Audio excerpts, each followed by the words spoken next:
Sri Lankan American from Lexington, Kentucky, Samantha started her pop-up restaurant in 2016 after traditional Sri Lankan brunches in her home outgrew her dining room. One of the few representations of Sri Lankan cuisine in the country, Tuk Tuk Sri Lankan Bites reflects Sam's Sri Lankan upbringing in the American South. Its menus include her spins on Southern classics and riffs on her mother's time-tested recipes. Her work has been featured in Food and Wine and Bon Appetit. She's a 2019 Smith Fellow with the Southern Foodways Alliance and was selected as one of Plate Magazine's 2018 Chefs to Watch. Please welcome Samantha. You have a clicker? We got a clicker. Very cool. Hi, guys. Did you guys just get done with the break? You're all awake now? You're feeling good? It was stretched. I know it's early, but we're gonna make this work. So, my name is Sam. I am from Lexington, Kentucky, which is a very far away and beautiful land.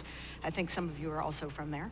And I thought that I was going to be singing Beyonce covers for an hour, but I guess that that's not going to work. I might submit that for next year, I don't know. But we're here to talk about ideas and what a small idea can do and how far it can go, and can an idea take you to a place that you've never imagined? And yes, it can. I am proof. I decided to make snacks. And in 4 years of making snacks, I've gotten to be in magazines, I've got recipes on the cover of a magazine, and none of it makes any sense to me, but I love it. And I got to make the Instagram darling recipe of last summer, and I don't know what that means, but I'm very happy with it. So, 4 years. And it's all intense changes in my life. And they've all been unexpected, but my idea grew and grew and grew, and it took me along for the ride. Well, this is fun. There we go. That's me. So I work in food. I like to say that I work in snacks, but I work in food. And I have on a lot of different sides of the industry. Made websites for folks, helped people with marketing strategies, that sort of thing. So 10 years ago, I graduated with my master's, and I just realized that you guys are in high school, so that's like a while away. I was ready to take on the world, though. And the second I got out, 2010, I fell flat on my face. 10 years ago, full-time jobs in Boston weren't easy to come by. The job hunt was an actual nightmare. You had PhDs serving coffee. I actually went through hundreds of interviews. I was either overqualified or underexperienced or overexperienced, and whatever was not just right. And I really wanted to mold myself into whatever was needed for those jobs. I needed health insurance, I needed cash. But I'm gonna fast recap a couple years. So I was plodding along, working wherever I could. I was rent poor, 3 jobs, wising up and saying, hey, Kentucky is a lot less expensive than Boston. It's my hometown. Might as well give it a shot. So when you come down to home, you gotta lay down roots, you gotta make new friends, you gotta make snacks for your friends, you gotta buy a house, you gotta invite your friends over to your house, and then your friends invite their friends over to your house, and then your house becomes a really bad frat party. That's what happened to me. So I had all these people coming through that I didn't know. So I decided to complain to the nearest friend who listened, and they told me to do something about it where people would come see me outside of my home, preferably. So I went to Walmart and I bought a tent. Got certified by the health department, made snacks, rinse, repeat. So 2016 was a big game changer for me.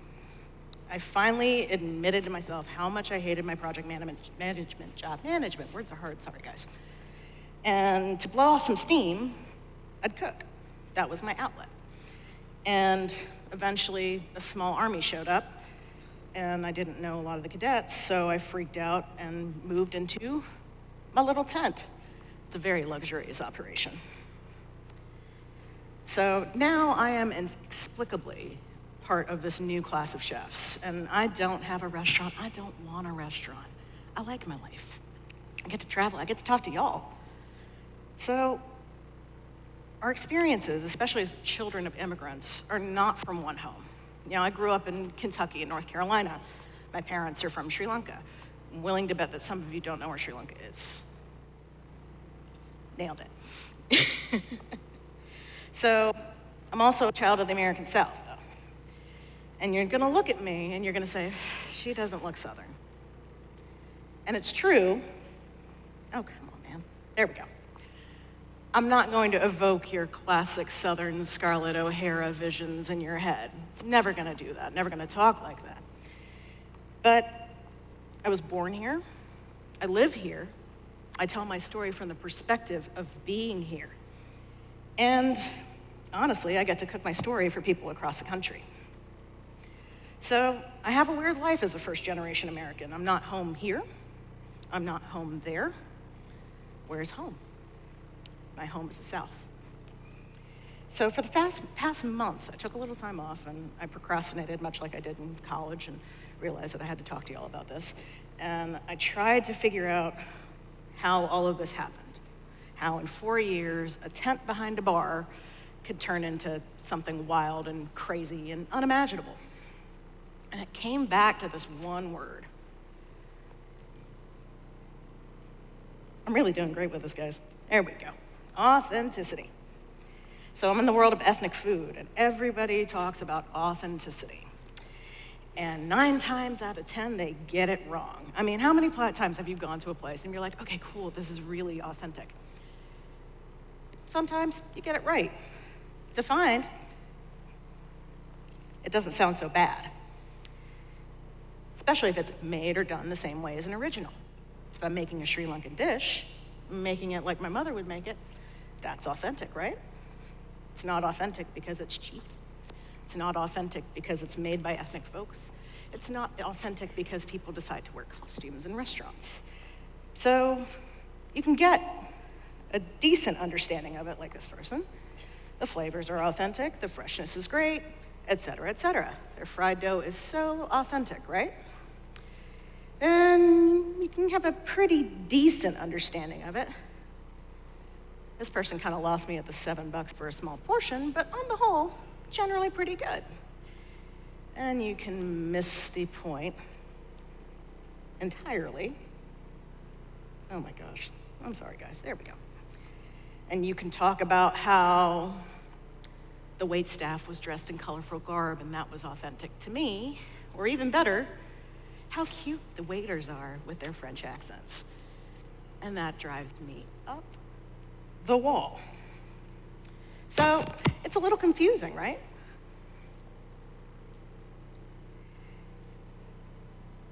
I was waiting to use this. So since I'm inexplicably a part of this ethnic cuisine world, I get the question, what makes it authentic?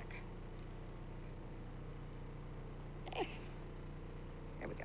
And what definition of authenticity do I want to represent?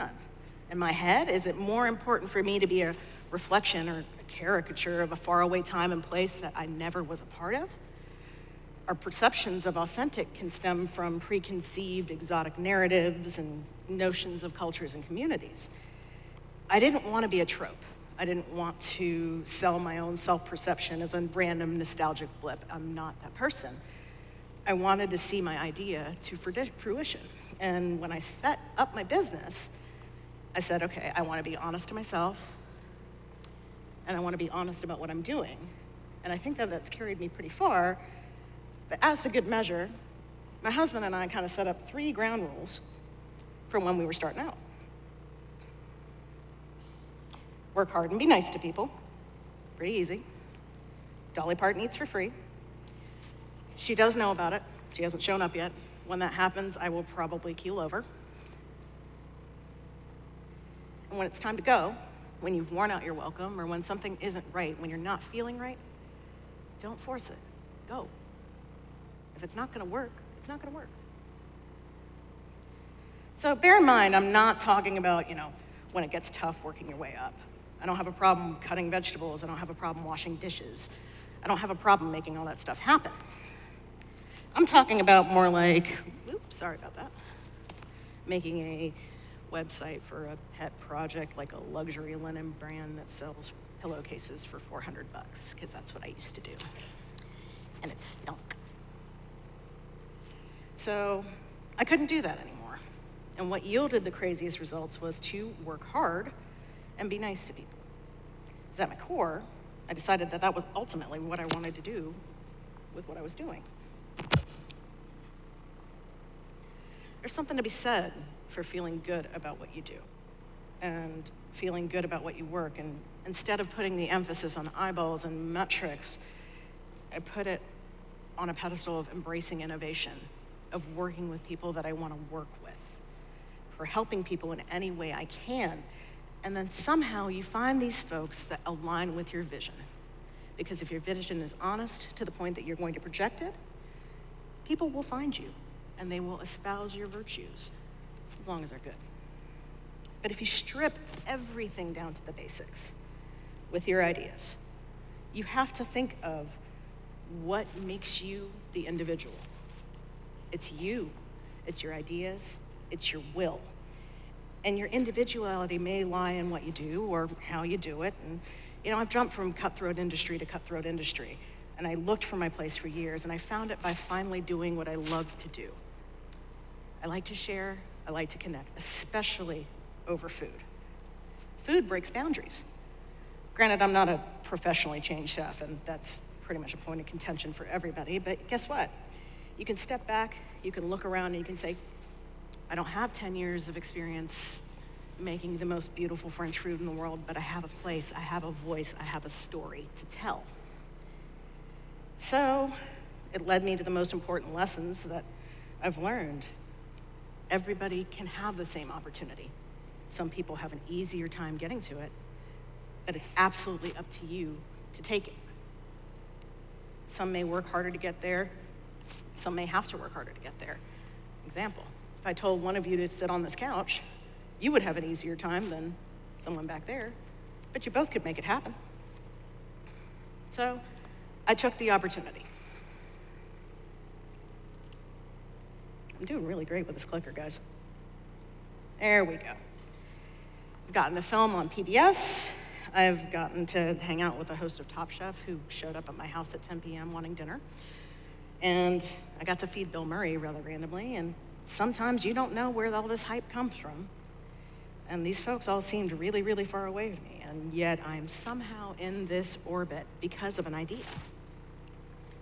So when I started, I kept my head down. I wanted to make a positive impact, espouse the virtues of my vision. And I finally found this group of folks that are also Southerners that don't look like they're in Gone with the Wind. Pretty convenient, right? We get to espouse the virtues of the South. We get to show how our cultures connect. We get to cook our truths, and I get to learn, and I get to be excited about new things, and I get to be unapologetic about it. And that's where I get the core of that authenticity. So what can I say to you about that?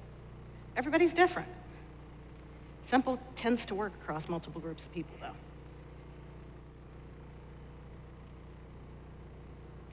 There we go. So I gotta say, you gotta know yourself and know your goals, because you're the one who defines yourself. If you're letting other people define you, define what you are, you've already lost the battle. You have to know in the end, especially with an idea that you believe in. And you've got to embrace collaboration, because nobody can get up there on their own. Be prepared for anything. I'm probably the only chef with a backup plan that involves a full-time job, but I'm here for it. And stay grounded.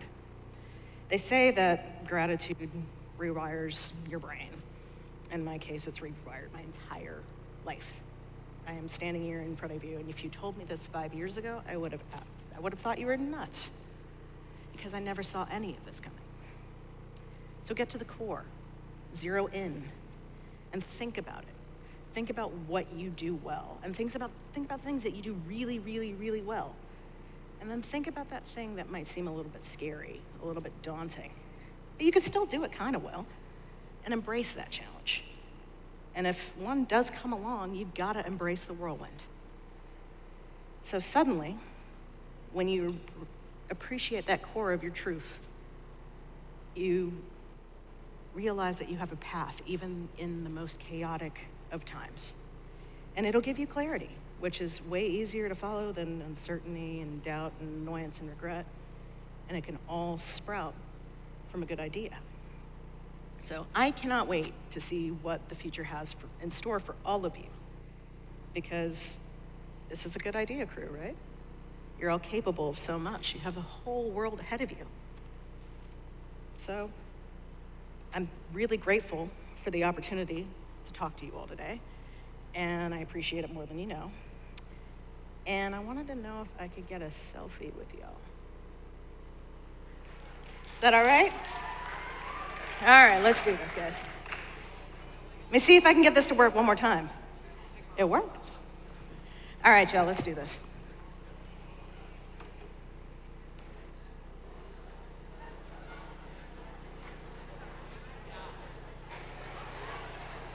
Ah! All right, guys, big smiles. Cheese. Thank y'all, much love. See